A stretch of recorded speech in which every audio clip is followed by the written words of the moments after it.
여러분 안녕하십니까, 반장입니다. 관세로 대중국 압박을 가하고 있는 트럼프 대통령이 해운과 코로나 기원설 등으로 전선을 확대하고 있습니다. 트럼프는 4월 17일 중국 해운사, 중국산 선박을 운영하는 해운사, 외국에서 건조한 자동차 운반선 등에 오는 10월 4일부터 미국 입항 수수료를 부과하는 방안을 결정했습니다. 조선산업에서 미국이 중국에 크게 밀리는 상황에서 중국의 조선해운 산업에 타격을 안기겠다는 의도로 보입니다. 2년마다 선거를 치르는 미국과 달리 중국은 일사불란한 일당 독재 체제이며 사회 전반의 내구력이 미국보다 강해 중국이 관세 전쟁에서 우위에 있다고 보는 이들도 있지만 최근 30년간 풍요를 맛본 중국인들의 고통 인내력이 예전만 못하다는 분석이 지배적입니다. 즉 중국이 애국 소비 조장과 언론 통제로 중국인들의 불만을 억누르고 있지만 고통이 길어지면 제로 코로나 후반에 터진 백지 시위처럼 중국인들이 저항할 수 있으며 이는 시진핑의 권력에 누수를 가져올 수 있습니다. 실제로 관세 전쟁 발효 10일여 만에 중국 전역에서 일감이 사라지고 공장 가동이 멈추는 사태가 속출하고 있지만 중국 당국은 이를 언론 통제로 간신히 막아 중국 내부 매체들은 침묵하고 있으나 이는 한시적인 조치라는 점에서 시류석의 주름이 늘어나고 있습니다. 여기에 제2의 마오쩌둥이 되고 싶었던 시류석의 절대 권력을 향한 내부의 반항도 심상치 않다는 점 역시 최근 시류석을 불안하게 만들고 있는 요인입니다. 시류석은 지난 2016년 1월 1일 기존 7대 군구를 새로운 5대 정구로 개편하는 것 이외에 로켓군 창설을 핵심으로 한 인민해방군 개혁 조치를 단행했습니다. 그리고 지난 2022년 10월 제24 당대회가 개최돼 시진핑은 세 번째 총서기가 됐습니다. 또한 정치국 상무위원 6명을 자신의 측근으로 채워 종심 집권을 위한 포석을 놓는 데 성공하게 됩니다. 그런데 그로부터 불과 1년도 안 된 2023년 7월 로켓군 사령관인 리위차오를 로켓군 관련 부정부패 혐의로 체포하더니 이어 2달 후에는 취임한 지 반년밖에 안 된 리샹후 국방부장 역시 부패 혐의로 붙잡았습니다. 중국 방산업체의 비리라는 명목하에 매서운 사정의 칼날은 군부를 덮쳤고 또다시 전 국방부장 웨이펑허 등 20여 명의 장군을 날려버렸습니다. 그리고 이 사정의 칼날은 이들의 배후 세력으로 지목받고 있는 짱요우샤를 겨누는 것으로 알려졌습니다. 이런 사정의 칼바람에 대해 서방 언론들은 대개 중국군 내부에 엄중한 부패가 존재하며 시진핑은 이런 장군들의 숙청을 통해 자신에게 위협이 되는 부패 세력을 제거하고 있다고 분석하지만 대만을 포함한 중화권의 매체를 비롯한 각 전문가들이 바라보는 시각은 전혀 다릅니다. 이들은 이 사정의 칼바람을 중국 내부의 권력 다툼으로 보고 있는 것입니다. 중앙군사위 주석으로 중국군 1인자인 시진핑 아래엔 두 개의 파벌이 존재하고 있습니다. 바로 앞에서 언급한 군사위 제1부주석인 짱요우샤와 군사위 제2부주석으로 중국군 서열 3위인 허웨이동입니다. 짱요우샤는 월남전 참전 경험이 있어 월남전 참전 경험이 있는 장군들의 절대적인 지지를 받고 있으며 주로 공군 쪽과 방산업체의 전폭적인 후원을 등에 얻고 있으며 중앙군사위원으로 연합참모부 참모장을 맡고 있는 리우전리가 그의 핵심 수하로 분류됩니다. 한편 그와 대립각을 보이고 있는 허웨이동은 대만 해협 담당의 동부정부에서 성장한 인물로 주로 해군 쪽의 지지를 받고 있으며 그의 핵심 수하로는 중국군 서열 5위인 мя오화 정치공작부 주임이 있습니다. 지난해 6월 중국 예난에서 중국 군사위 회의가 열렸을 때 모습입니다. 시류석의 오른쪽은 짱요우샤가, 왼쪽은 허웨이동이 시류석을 보필하며 걷는 모습입니다. 이렇게 과거 시류석은 이 두 파벌을 견제와 균형 속에 군부를 통제하고 유지하고 있었습니다. 특히 시류석은 짱요우샤와는 서로 의형제처럼 지내는 각별한 사이인데요. 시류석의 아버지인 쉬중신과 짱요우샤의 아버지인 짱종신이 함께 싸운 존으로 집안 대대로 우정을 키워온 사이였기 때문입니다.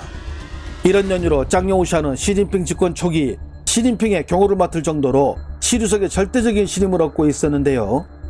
하지만 두 사람은 시류석 자신이 법을 개정하며 세 번째로 주석이 되었던 2022년 10월 20차 당대회를 계기로 멀어지게 됩니다. 짱요우샤는 1950년 7월생으로 당시 72세였는데요. 나이로 보면 이미 물러서고도 남을 나이라 이에 시류석은 당시 짱요우샤에게 왜 안 물러나느냐고 묻자 짱요우샤는 오히려 시류석에게 그런 당신은 왜 물러서지 않느냐고 반문하게 됩니다.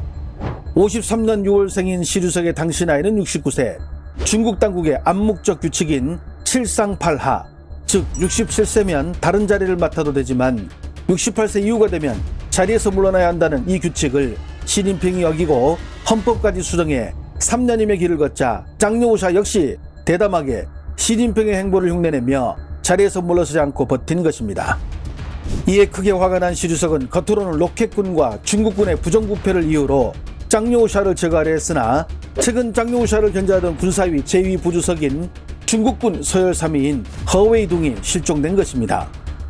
허웨이둥은 시주석의 최측근 중의 측근으로 그동안 짱여우샤를 견제하던 시주석의 중요한 축이었는데 최근 한 달 넘게 소식이 감감한 채 실종 상태에 있는데 지난 4월 10일 대만 매체 화시신문망 역시 이 소식을 비중 있게 보도했습니다.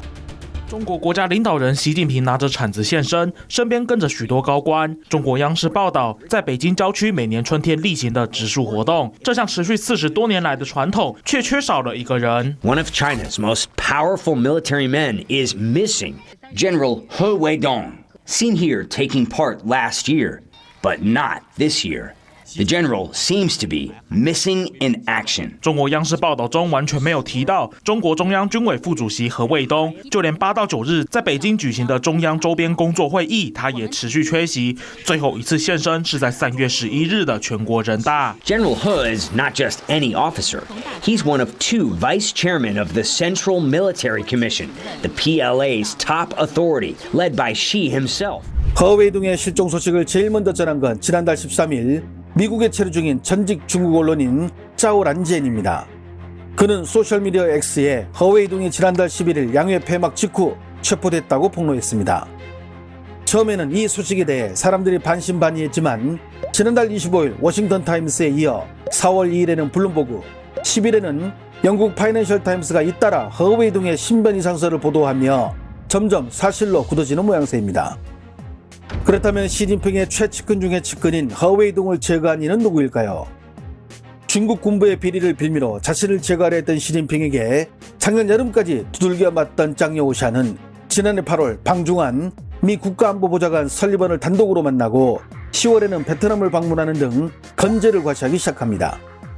짱여우샤가 이렇게 역전에 성공하며 반격을 가할 수 있는 힘을 준 배후에는 후진타오 전 국가주석과 원자바오 전 총리, 그리고 부야오방 전 당 총서기의 맏아들 후더핑 전 통전부 부부장 등이 거론되고 있습니다.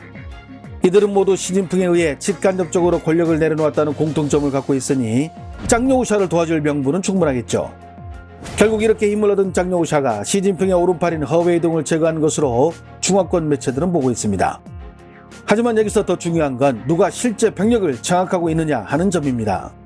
중국군은 앞에서 말한 대로 현재 5대 전구로 나뉘어 있는데 시주석은 과거 저장과 후지엔에서 오래 근무했으며 여기서 근무했던 허웨이둥이 속해 있던 동부정부 세력들과 깊은 관계를 맺고 있습니다. 반면 짱여우샤는 육군 사성장군 출신답게 북부, 중부, 남부 정부에 모두 자신의 세력권을 구축해 동부정부를 포위하고 있는 형태로 있습니다. 최근 이런 여러가지 요인으로 인해 중국 내부에서는 짱여우샤가 부상하고 시주석의 입지가 축소됐다는 말들이 심심치 않게 들려오고 있습니다. 지난 4월 2일 대만의 자유시보는 짱여우샤가 시진핑에게 등을 돌렸다라는 특종으로 중국 내부의 권력의 이동을 집중적으로 보도했습니다. 매체는 올해 전국인민대표 대회가 폐막한 날 흥미로운 장면이 발생했다며 사진 한 장을 공개했는데요. 시주석이 회의를 마치고 행사장을 떠날 때 2명의 정협위 부주석을 비롯 홍콩과 마카오의 전 행정장관 등 중국의 고위급들이 모두 시주석을 향해 배웅하고 있는데 오직 중앙군사위원회 부주석인 짱여우샤만이 시진핑에게 등을 돌리고 있는 점을 주목하며 군부의 권력 재편이 일어나고 있다고 분석했습니다. 자유시보는 중국은 현재 경기 침체로 인해 인민들의 불만이 최고조에 이르고 있으며 이러한 배경 속에서 시진핑의 통치와 군부에 대한 통제력의 안정성이 점차 의문시되며 시진핑과 밀접한 관계를 맺고 있는 여러 군 장성들이 중요한 행사에 잇따라 불참하고 있다고 전했는데요. 매체는 바로 시진핑의 이런 권력 누수 현상을 본 미국은 중국 군대와 소통하는 현장에 짱여우샤를 직접 초청하고 자국의 안보보좌관과 직접 대면할 기회를 주는 등 그에게 힘을 실어주고 있다고 분석했습니다. 여기에 시진핑 주석에게는 힘 빠지는 소식이 하나 더 있는데요. 중앙군사위원회가 이끄는 무장경찰총국은 국가의 정치적 안보와 사회 안정을 유지하는 책임을 맡고 있는 권력의 핵심 부서인데 짱여우샤의 측근인 푸원화가 현재 이 자리에 부사령관으로 자리를 옮겼다는 사실이 최근 밝혀졌다고 자유시보는 전했습니다. 앞에서는 관세로 중국 경제를 흔들며 시진핑을 난감하게 만들고 뒤에서는 시진핑의 권력에 도전하는 서열 2위에게 힘을 실어주며 시진핑을 자리에서 끌어내리려고 준비하는 미국. 과연 미국의 이런 빅피처는 성공하여 중국을 주저앉힐 수 있을까요? 좋아요와 알림 설정은 제가 영상을 만드는데 큰 힘이 됩니다. 시청해 주셔서 감사합니다. 행복한 하루 보내시길 바랍니다.